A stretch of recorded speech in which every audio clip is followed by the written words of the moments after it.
नमस्कार, दृष्टि आईएएस के टू द पॉइंट प्रोग्राम में आपका स्वागत है।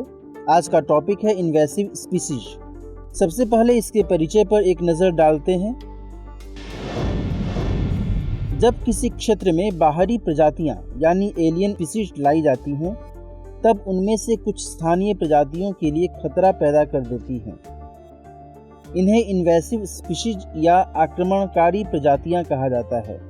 उदाहरण के तौर पर जब नील नदी की मछली नाइल पर्च को पूर्वी अफ्रीका की विक्टोरिया झील में डाला गया, तब झील में रहने वाली सिचिलिड मछलियों की 200 से अधिक प्रजातियां विलुप्त हो गईं। इन्वेसिव स्पीशीज किसी भी प्रकार का लिविंग ऑर्गेनिज्म हो सकती है, जैसे कोई पौधा, कीड़ा या मछली इत्यादि। सभी बाहरी प्रजातियां आक्रमणकारी यानी इन्वेसिव नहीं होती। जैसे अमेरिका में पैदा होने वाली खाद्य फसल गेहूं, टमाटर और चावल की लोकप्रिय किस्म उस क्षेत्र की बाहरी प्रजातियां हैं, लेकिन वे आक्रमणकारी नहीं हैं।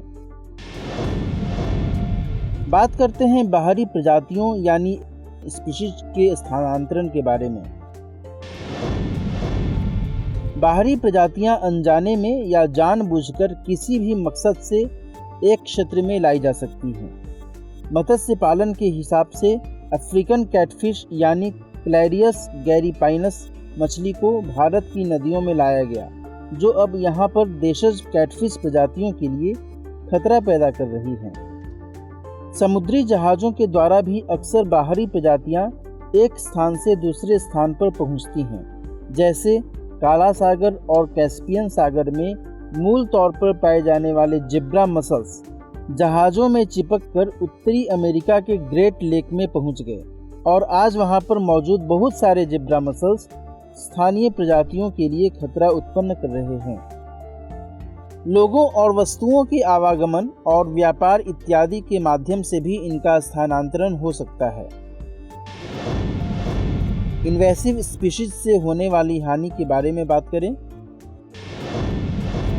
तो इनसे स्थानीय प्रजातियों के विलुप्त होने की संभावना बढ़ जाती है, क्योंकि ये स्वदेशी प्रजातियों से संसाधनों के संदर्भ में प्रतिस्पर्धा करती हैं। इन्वेसिव स्पीशीज स्थानीय खाद्य स्रोत को समाप्त या विस्थापित कर पारिस्थितिकी तंत्र में मौजूद खाद्य जाल को बदल देती हैं, जिससे जैव विविधता यानी बायोडायवर्सिटी पर निगेटिव इम्पैक्ट पड़ता है।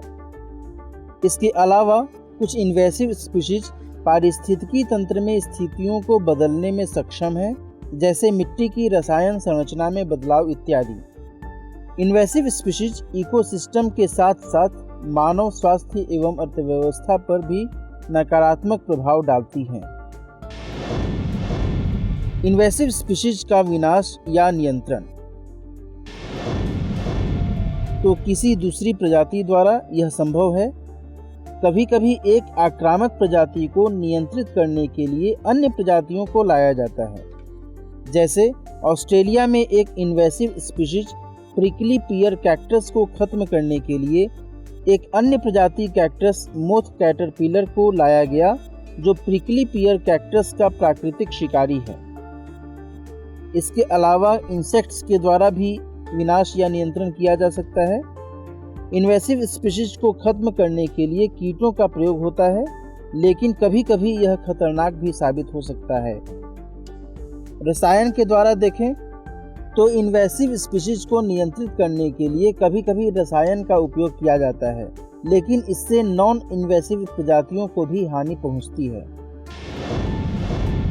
अब नोट करते हैं इस टू द पॉइंट पर आधारित प्रश्न है, निम्नलिखित कथनों पर विचार कीजिए। कथन 1, इन्वेसिव स्पीशीज स्थानीय प्रजातियों के अस्तित्व पर संकट पैदा करती हैं। कथन 2, क्लैरियस गैरीपाइनस एक अफ्रीकन कैटफिश है। कथन 3, इन्वेसिव स्पीशीज किसी भी प्रकार का लिविंग ऑर्गेनिज्म हो सकती है, जैसे कोई पौधा, कीड़ा या मछली इत्यादि। उपर्युक्त में से कौन से कथन सत्य हैं? केवल 1 और 2, केवल 2 और 3, 1, 2 और 3, या फिर इनमें से कोई नहीं? इस प्रश्न का सही जवाब कमेंट बॉक्स में दीजिए। मिलते हैं अगले सेशन में कुछ नए टॉपिक्स के साथ। तब तक के लिए नमस्कार।